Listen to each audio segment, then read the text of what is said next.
407 years ago, our fathers brought forth on this continent a new nation, conceived in liberty, and dedicated to the proposition that all men are created equal. Now we are engaged in a great civil war, testing whether that nation or any nation so conceived and so dedicated can long endure. We are met on a great battlefield of that war.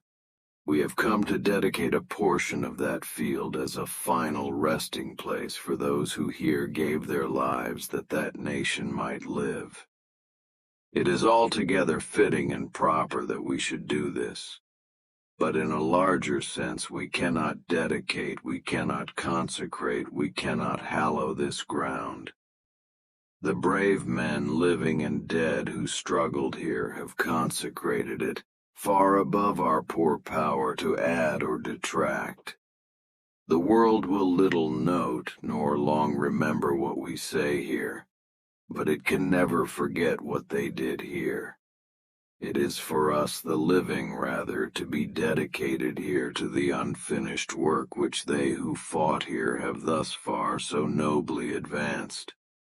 It is rather for us to be here dedicated to the great task remaining before us, that from these honored dead we take increased devotion to that cause for which they gave the last full measure of devotion, that we here highly resolve that these dead shall not have died in vain, that this nation under God shall have a new birth of freedom, and that government of the people, by the people, for the people, shall not perish from the earth.